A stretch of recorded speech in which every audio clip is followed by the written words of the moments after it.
Hey guys, in this first video, I'm going to be going over the multiple choice of the Chapter 28 practice test. Just a reminder, look over the skills checklist. This is what I build my lessons around, and I won't test you on anything that's not on that checklist. For the equations, what I've shown here is exactly what's going to be on your test. Also, I'll write the energy equation with lambda in it, so instead of Planck's constant times the frequency, if you want it in terms of the wavelength, it's Planck's constant times the speed of light divided by the wavelength. So don't forget you can have that form as well. There is a problem, actually problem 6, where you're going to want it in this form. Okay, so let's jump into the multiple choice. I'll make a second video for the calculation problems. So number 1, we've got a beam of light shown on a metal surface, so photoelectric effect, and we're doubling the frequency of the light. So let's remind ourselves what our equation is for the photoelectric effect. We've got energy of the electron is going to be the photon's energy, which is kinetic, minus the work function of the metal. This guy's the work function. And this list of multiple choice options is what's happening to the electrons that are ejected. So C, the number of electrons ejected per second doubles. That is not true. D, twice as many photons hit the metal surface as before. That's not true. We're just increasing the energy of the light. So it's redder light, or excuse me, bluer, higher energy. B, the speed of the electrons doubles. Let's look at our equation. So we are doubling the energy of the photon.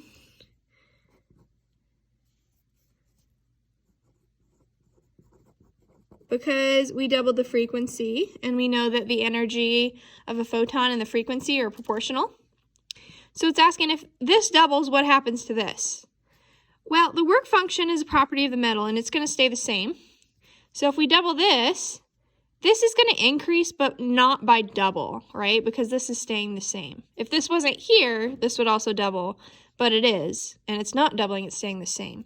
So the correct answer for number 1 is E, none of the above. Energy of the electrons is going to increase, but not times 2. 2, light of a given wavelength is used to illuminate a surface of a metal, so we've got another photoelectric effect problem. However, no photoelectrons are emitted, so we would want to use light of a shorter wavelength. So shorter wavelength would be higher energy. And we want the energy of those incoming photons to be higher than the work function of the metal if we want electrons to be ejected. Okay. 3, if a proton and an electron have the same speed, which one has the longer de Broglie wavelength? So let's remind ourselves of the equation for de Broglie wavelength.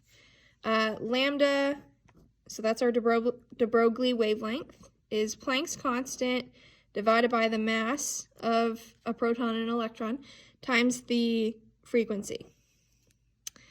So protons are much more massive than electrons. Electrons are really, really small. Protons are small too, but not as small as electrons. And they've got the same speed. Oops, this should be speed, not frequency. My bad. So this is the same. This is the same because it's a constant, and it's asking what's happening to this. Well, if m is smaller for an electron, we're dividing by a smaller number, so wavelength would be bigger. So smaller objects have a bigger de Broglie wavelength.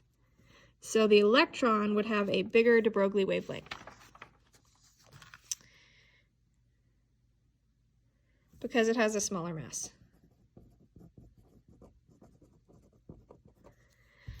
All right, 4, the wavelength of a 6.32 electron volt photon. I give you the electron volt to joules conversion on your equation sheet. And so to go from electron volts to joules, we are going to divide by, let's see here. So 1 electron volt, we'll go on the bottom, excuse me, we're going to multiply by 1.60 times 10 to the negative 19 joules per electron volt. So this would be 1 times 10 to the negative 18 joules. So that's energy. And we want to know the wavelength. We have an equation for wavelength given energy. So wavelength is going to be, let's see here, hc divided by E. That's the rearranged form of the one that I wrote for you on the front, which again, it will be on your test. I forgot to print it. So use our little swappy trick here. If we want to find wavelength, we swap it with energy. Wavelength is hc divided by energy. Okay, and when you plug it in, which I'm not going to do, hopefully you have H and C stored in your calculator. If you need help doing that, let me know. If you don't have them, though, I do give them to you on the equation sheet. Once you plug this energy in, you get 1.97 times 10 to the negative 7 meters, which is 197 nanometers. And remember that nano, the prefix, means 10 to the minus 9. Okay, 5. We've got a laser pulse of a duration of 25 milliseconds with the total energy of 1.4 joules. If a wavelength of this radiation is 567 nanometers, so that's, lambda, how many photons are emitted in one pulse? Now, we did one like this on the mid-chapter quiz. And first thing you got to do is use that wavelength to find the energy of the photon. And then to find the number of photons, we're going to take the total energy divided by the photon's energy. So once again, energy of a photon equals Planck's constant speed of light divided by 567 times 10 to the minus 9 for nanometers. Okay. When you punch that in, you'll get 3.51 times 10 to the minus 19 joules. And then the number of photons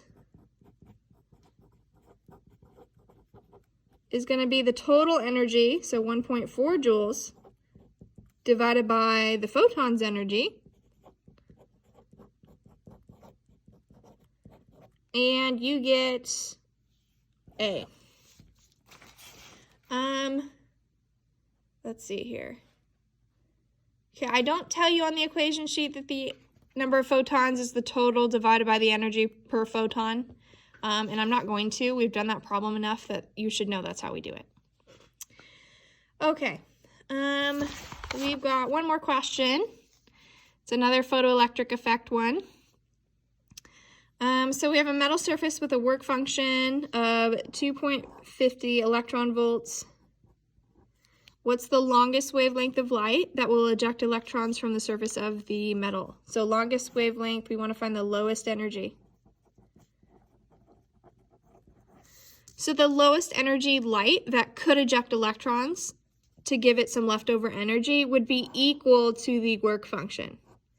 Okay, if the energy of the incoming photons is the same as the work function, that's just the threshold to start releasing electrons. So we want to figure out what the wavelength is for 2.50 electron volts. And we're going to use our lambda equation. So Planck's constant speed of light divided by energy, so the one we used in that last problem. Okay, and so it's going to be Planck's constant times the speed of light divided by 2.50 times 10, times 1.60 times 10 to the negative 19 joules. Oh, by the way, I converted this to joules by multiplying just like we did before. And again, the conversion factor will be given to you. So divide that and you get option A. Okay, next video will be the calculation questions.